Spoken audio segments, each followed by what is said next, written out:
দেখো আমার গাছে কি সুন্দর নীলকণ্ঠ ফুল ফুটেছে। কালকে তোমাদের কড়িটা দেখালাম না, আর আজকে কিন্তু কড়িটা একদম বড় ফুল হয়েছে। টবে লাগিয়েছিল ছোট্ট মেয়ে এই গাছটা।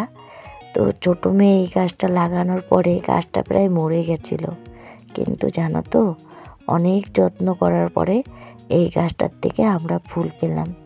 এর আগেও 4-5টা ফুল পেয়েছি, এখনও একটা দুটো করে ফুল দেয় মাঝে মধ্যে। তো সকালের বাসি কাজকর্ম করা শেষ হয়েছে, তো কাপড়টাও আমার ছাড়া হয়ে গেছে। যেহেতু গাছটা আর কি তোমাদের দেখালাম আর ফুলটাও তুলে নিলাম, এর জন্যে ভাবলাম একবারে গাছের ফুলগুলো তুলে নিই পূজা দেওয়ার জন্য। আজকে সকালবেলা স্নানটা হয়নি, তো কয়েকদিন ধরে আমার সকালবেলা স্নানটা হচ্ছে না, কারণ ওর বাবা বাড়িতেই আছে আর ওর বাবার শরীরটা ভালো না। সকাল সকাল রান্নাঘরে ঢুকতে হয়, এর জন্যে না সকালে স্নান করার সময়টা পাই না। তো এই যে দেখো পাশের বাড়ির কাকি আবার একটু ফুল দিয়েছে, আমাদের গাছের ফুল নিলাম, নিয়ে তারপরে না এই যে ঠাকুরের যে গরমে জামা কাপড়গুলো পরবে সেই জামা কাপড়গুলো না একটু নোংরা হয়েছে।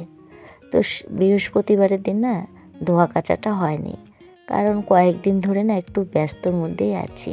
তাই আজকে কিন্তু এই জামা কাপড়গুলো ঠাকুরের ধুয়ে দিচ্ছি। আর ঠাকুরের বাসনটাও একবারে বের করে নিয়েছি, একবারে মেজে ধুয়ে নিব।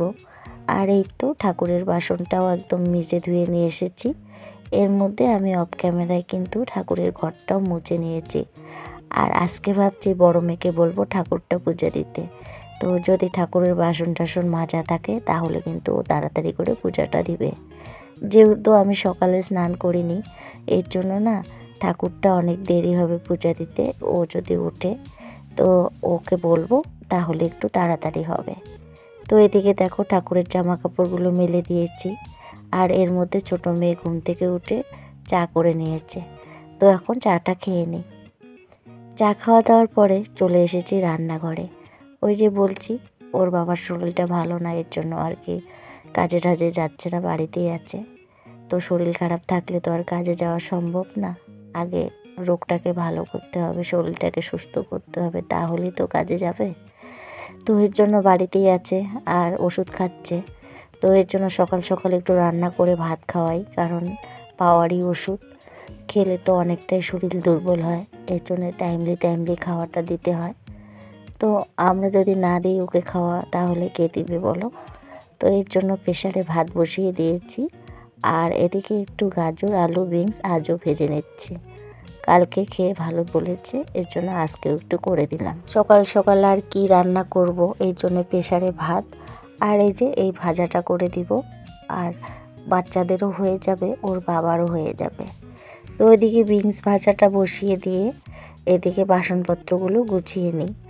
আর বিনস আলু গাজর ভাজতে কিন্তু অনেকটাই সময় লাগে, এর জন্যে ভাবলাম যে বাসনটা গোছাই, এর মধ্যে ভাজাটাও হয়ে যাবে আর বাসনটাও গোছানো হয়ে যাবে। তো এইভাবেই কাজগুলো করে নিচ্ছি। যদিও মনটা একদমই ভালো না, তবু ভিডিও করতে হবে, যেহেতু ইউটিউবটা করি, এই জন্য চেষ্টা করি যে ভিডিওটা করব। জানোই তোমরা এর আগে আমার শরীরটা কত খারাপ ছিল, তবুও কিন্তু আমি রোজ ভিডিও দিয়েছি। কখনো কখনো ছোটো মেয়ে বড় মেয়ে আমার অনেক হেল্প করে দিয়েছে, হয়তো কখনো কখনো তোমরা শুনতেই পেরেছো, ভয়েস পর্যন্ত দিয়ে দিয়েছে। তো আমার মেয়েরা আমাকে টুকটাক করে সাহায্য করছে। তো এইভাবে কিন্তু আমাকে করে ওরা সাহায্য। আর এখন তো বাবার শরীর খারাপ, ওর বাবার, তো তাও কিন্তু ওরা আমাকে সাহায্য করছে। তো এদিকে দেখো এখন কিন্তু এই যে প্রতিটা বাসন জায়গায় জায়গায় রেখে দিচ্ছি, আর এদিকে কিন্তু আমার ভাজাটাও আর কি হচ্ছে, আর একটু পরপর নাড়া দিয়ে দিচ্ছি। আর এই যে দেখো তোমাদের সঙ্গে কথা বলতে বলতে ওইদিকে আমার বাসন গোছানো হয়েও গেছে, আর এই যে দেখো এই ভাজাটাও প্রায় হয়ে গেছে। ভাজাটা নামিয়ে নিয়ে আগে ওর বাবাকে আর কি খেতে দিব, আর খাওয়ার দাওয়ার পরে আবার ওষুধটা দিতে হবে। আমি ভাবি আমার গার্জিয়ান সুস্থ থাকলেই আমার সব কিছু সুস্থ থাকবে, আমার সংসার সুস্থ থাকবে, আমরাও সুস্থ থাকবো। এর জন্য কিন্তু ওকে টাইমলি আমি একদম এই কয়দিন ধরে খাওয়া দিচ্ছি। জানো তো আমার হাজবেন্ড কিন্তু একদমই খেতে ভালোবাসে না, খাওয়া নিয়ে আমার অনেক ঝগড়া হয় ওর সঙ্গে। ও একদম খেতে চায় না, এই ছেলে মেয়ে যেরকম বকে বাকে খেতে দিতে হয় ওকে অনেক সময় বলি খাও খাও খাও, খায় না। তো এই কয়দিন ধরে দেখছি টাইমলি খাচ্ছে, আমার কথাটা শুনছে, আমি কিন্তু খুব খুশি। তো এদিকে ওদের খেতে দিয়ে আহ্লাদে সোহাগীকে একটু ঠান্ডায় বেঁধে দিলাম। আর এসে দুপুরে রান্নার জন্য আবার প্রস্তুতি নিয়ে নিচ্ছি। এদিকে টমেটো কেটে নিয়েছি, এদিকে ফুলকপি কেটে নিয়েছি। প্রেসারে আমি একটু আলু সিদ্ধ বসিয়েছিলাম, ডিম সিদ্ধ বসিয়েছিলাম, সেটাও করে নিয়েছি। আর এখন এক গ্যাসে ভাত আর এই যে টমেটোর চাটনিটা বসাবো। আজকে প্রথমে টমেটোর চাটনিটাই করব, কারণ ওইদিকে আলু আর ডিম সিদ্ধ করেছি যে ওটা না একটু আর কি ছুলতে তো সময় লাগবে, এই জন্যই কিন্তু আগে টমেটোর চাটনিটা বসাবো। আর টমেটো চাটনি হতেও তো একটু সময় লাগে বলো, তো এর জন্য টমেটো চাটনিটা হোক আর আমি এদিকে তারপরে যে কাজগুলো আছে করে নেব। এই যে টমেটো চাটনির জন্য প্রথমে শুকনো লঙ্কা, তারপরে সর্ষে সম্বাদ দিয়ে দিলাম, দিয়ে এই যে টমেটোগুলো দিয়ে দিলাম, আর দিয়ে একটু লবণ হলুদ দিয়ে এটাকে ভালো করে সিদ্ধ করে নেব। আমরা কিন্তু এইভাবেই টমেটোর চাটনি খাই, অনেকজনে পেস্ট করে খায়, তো আমাদের এরকমভাবেই ভালো লাগে, এর জন্য আর পেস্ট করি না, কারণ একটু দানা দানা থাকাটাই আমার কাছে ভালো লাগে। আর আমার বরমশাইয়েরও এটা ভালো লাগে, তো এর জন্য বরমশাইয়ের পছন্দের খাবারগুলোই বানাচ্ছি। তো এই যে দেখো লবণ দিয়ে যে আমি একদম ঢেকে ঢেকে আর কি নিয়েছিলাম, তো এই দেখো অনেকটাই গলে গেছে। আর এখন এই খুন্তির সাহায্যে একদম মানে গলিয়ে দেব। আর একটু দানা দানা থাকবে, সেটা আবার আমাদের কাছে ভালোও লাগে। তো এতক্ষণ পর্যন্ত চিনি দিইনি, এখন কিন্তু চিনি দিয়ে দিলাম। আর চিনি দিয়ে এখন কিন্তু আবারও একটু ঢাকা দিয়ে দিয়ে একদম জাল দিয়ে নেব, তাহলে কিন্তু অনেকটাই টেস্ট লাগে। তো এই যে দেখো এই যে জল বের হচ্ছে, এই জলটাকে আবার শুকাতে হবে, তাহলে কিন্তু টমেটোর চাটনিটা খেতে অনেক স্বাদ হয়। আর এই যে তোমাদের বললাম না যে টমেটো চাটনি করতে করতে আমি ডিম আলুগুলো চুলে নেব, তো এই যে দেখো অনেকগুলো ডিম, 10টা ডিম, এইদিকে আবার অনেকগুলো আলু, এগুলো ছুললাম। এদিকে কিন্তু আমার টমেটোর চাটনিটাও হয়ে গেল। আর এই তো একদম বেড়ে তোমাদের সঙ্গে একবার শেয়ার করছি, দেখো কি সুন্দর হয়েছে তাই না? কালারটা কিন্তু অপূর্ব সুন্দর লাগছে। টমেটোর চাটনি কিন্তু আমার ভীষণ ভালো লাগে, আমার ছেলে মেয়েদেরও ভালো লাগে। তো এদিকে রান্না করতে করতে তোমাদের একটু বাইরের ওয়েদারটা দেখাচ্ছি, দেখো কি সুন্দর হাওয়া। কেন দেখাচ্ছি সেটাও কিন্তু কারণ আছে। এই যে হাওয়া উঠেছে, আজ যেহেতু রবিবার, আর আজকে এই হাওয়াতে আমার ছেলে কিন্তু গুড্ডি বানাচ্ছে, জানো তো? তো গুড্ডি একটা বানিয়েছে, এর মধ্যে একটা গুড্ডি ভোগ করে বাড়িতে এসেছে, আবার একটা বানাচ্ছে ঘরের ভিতর, সেটা তোমাদেরকে দেখালাম না, তাই আর কি বললাম। আজকে না প্রচুর হাওয়া উঠেছে, এর জন্য আমার ছেলে কিন্তু আজকে সারাদিনেই এরকম গুড্ডি বানাবে। আর এই গুড্ডির নেশা যে কি হয়েছে, মানে কি বলি আর তোমাদেরকে। তো বাড়িতে থাকলে এরকম সারাদিন গুড্ডি বানায় আর গুড্ডি ভোগ করে আবার বানায়। আর এই যে দেখো তোমাদের সঙ্গে কথা বলতে বলতে আমি কিন্তু ডিম ভাজাটা বসিয়েও দিয়েছি, আর এর তো ভাজা হয়ে গেছে, এখন কিন্তু নামিয়ে নিব। আর আজকে ফুলকপি আলু দিয়ে ঝোল বানাবো। ফুলকপি আলু দিয়ে ওর বাবা কিন্তু ডিমের ঝোল অনেক পছন্দ করে, এই জন্য আর কি রান্না করছি। আর সত্যি কথা বলতে ডিম আলুর ঝোল কিন্তু ভালোই লাগে খেতে, খারাপ লাগে না।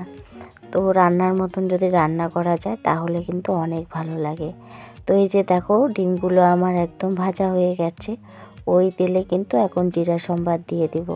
আর জিরা সম্বাদ দিয়ে তারপরে পেঁয়াজ সম্বাদ দিয়ে দেব, কিন্তু আজকে না পেঁয়াজটা দিতে ভুলে গেছিলাম। বড় মেয়ের সঙ্গে ওইদিকে কথা বলতে বলতে রান্না করছিলাম, তো ভুলে গেছিলাম, পরে আবার পেঁয়াজটা দিয়ে দিয়েছি।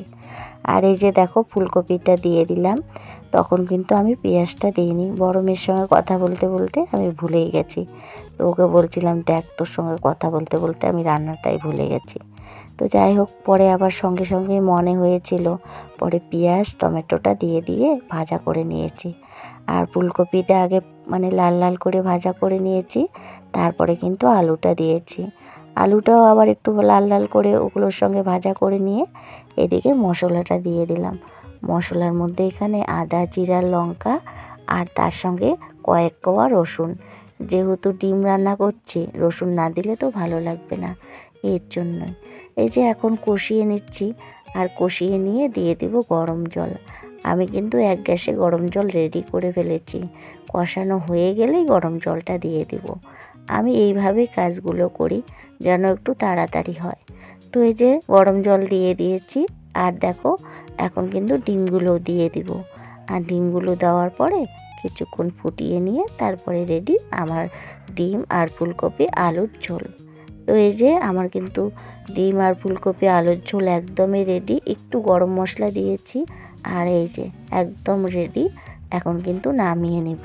রান্নাটা তো আমার হয়ে গেল, চলো নামিয়ে নিই। আর এই যে নামিয়ে নিয়ে আরেকবার শেয়ার করে নিচ্ছি। দেখো ডিম আলু ফুলকপির তরকারিটা দেখতে কত সুন্দর হয়েছে। কেমন হয়েছে প্লিজ কমেন্ট করে জানিও। রান্না বান্না কমপ্লিট হয়েছে, তারপরে কিন্তু আমি গ্যাস ট্যাসগুলো মুছে নিয়েছি। আর বন্ধুরা ভিডিওটাও এখানে শেষ করছি। ভিডিওটা যদি ভালো লাগে প্লিজ লাইক কমেন্ট সাবস্ক্রাইব করে দিও। আর সবাই ভালো থেকো, সুস্থ থেকো। আবারও দেখা হবে নেক্সট ব্লগে। ততক্ষণ পর্যন্ত সবাইকে টাটা, বাই বাই।